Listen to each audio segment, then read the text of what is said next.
Hello everyone and welcome to another casual review. Today I'm talking about Rayman 3D, which is of course a 3DS port of Rayman 2, The Great Escape, one of my earliest Nintendo 64 games. This game might have come out for the PlayStation 1, but I had the Nintendo 64 version. I got this game from my grandma when I turned maybe 7 or 8 years old, and so I have really early fond memories of the game.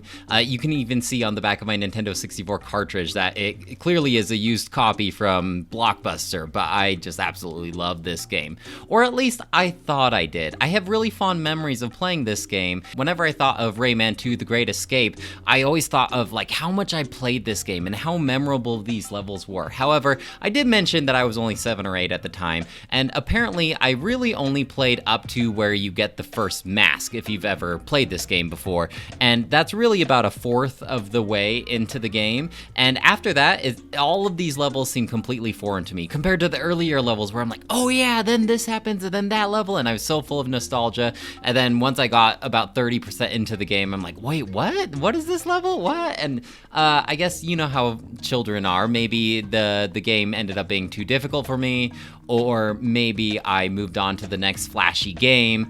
For one reason or another, I guess I just would restart my play file of Rayman 2 and only get up to a certain point, and then I would always drop off. So I don't remember that part, but I just remember constantly playing this game. So I had a ton of nostalgia for the first fourth of this game. In this game, our titular hero, Rayman, must defeat the evil robo-pilots led by the Captain Razorbeard. And Razorbeard is capturing all of Rayman's friends and taking all the power sources of the world called Lums, and he's just up to no good, so we have to stop him. There's a lot of interesting characters and character design in Rayman. That's nothing new to the Rayman series, but I feel like this game kind of started a lot of the main characters that we may know from Rayman today. I did play a decent amount of Rayman 1, or at least I remember playing a decent amount of Rayman 1, but this game introduces like Glowbox and the weird little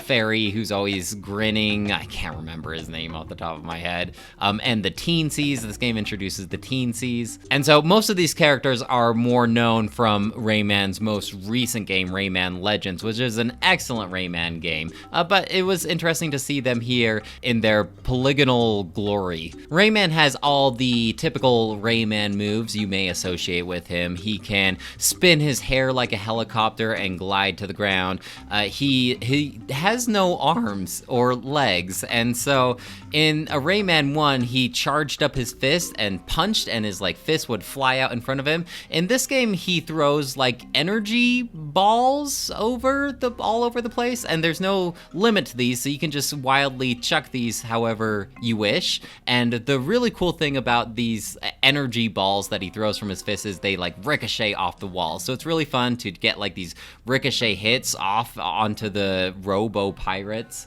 But it usually doesn't happen because like you do have a pretty generous auto aim in this game too. So typically how combat works is you are strafing around your enemy and you're chucking these energy balls at the enemy, and then you're trying to like avoid their attacks as well. Not very difficult combat, but I imagine it was pretty unique at the time that this game came out. Like any true 3D platforming games of its time, there is a collectible in this game, which are the Lums that I mentioned. There's different colors of Lums, so like green Lums will be your checkpoints, red Lums will heal you, and yellow Lums are what you're trying to collect. And in order to get 100% completion of this game, you need to collect all 1,000 Lums. Of course I didn't do that because I usually don't 100% complete games, but there are little checkpoints where you need to reach a certain threshold of amounts of Lums acquired before they allow you to progress to the next level. I never, at least this playthrough, I never ran into any of those roadblocks where I needed to go back and like replay any levels to collect these Lums, but I do remember as a 7 or 8 year old hitting those roadblocks and just constantly replaying those same early levels looking for those Lums. Playing it now, the locations of these Lums are fairly obvious.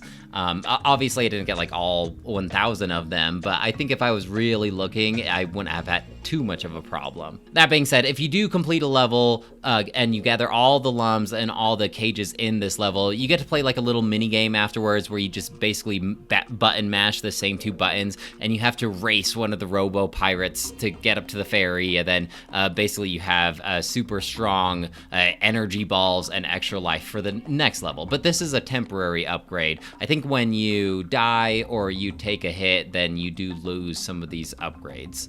So you're going around collecting these lums. You also need to find the teensy at the end of the level, do a little dance with the teensy to progress to the next level. While you're playing through all of these levels, you basically are trying to collect the 4 masks in order to enlist this ancient deity named Palokus to help you defeat Razorbeard. But once you collect all 4 masks, I feel like Palokus doesn't really do anything to help. He's just like, hey, you collected all 4 masks, now go defeat Razorbeard. I can't help you, see ya. And then he pieces out. And so Rayman ends up doing most of the work anyway, at least from Rayman's perspective. There is some nice variety in terms of the levels themselves. Like one, you're running from these like crumbling platforms as the pirates are firing cannonballs at you. Other times you're riding this rocket with legs who neighs like a horse. And then other times it's just like typical 3D platforming goodness. I remember the levels being so long as a kid, and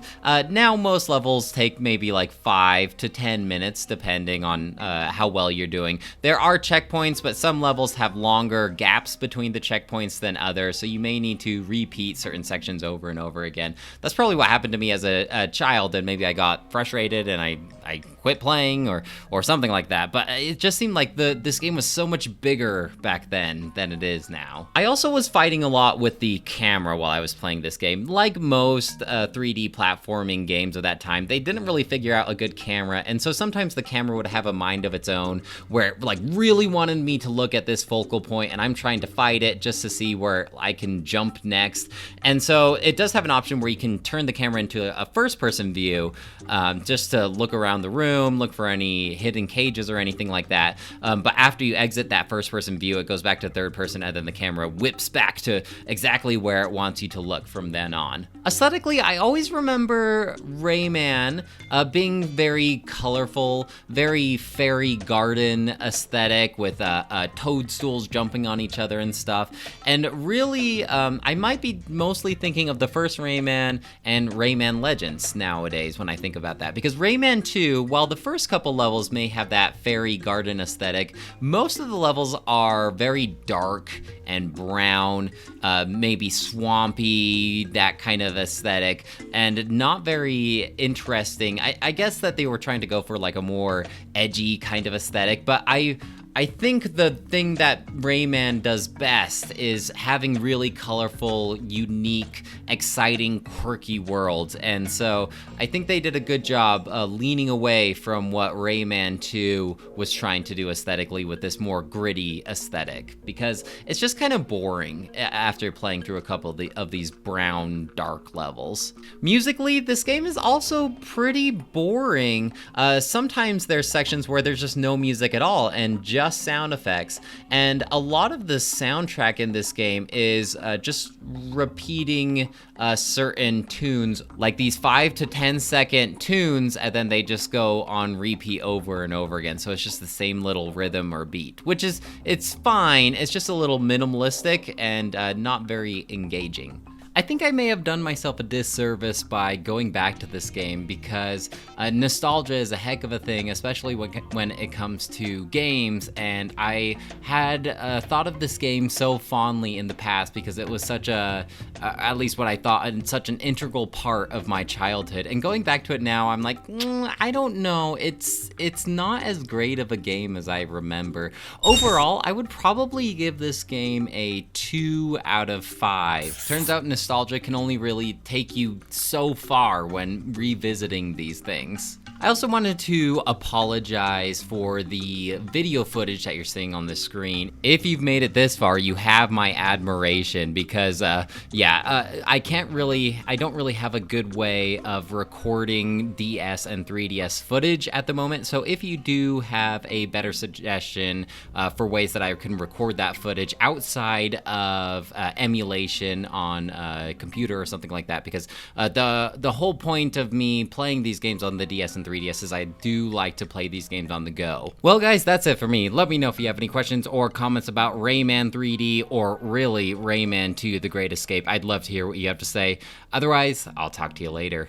Bye!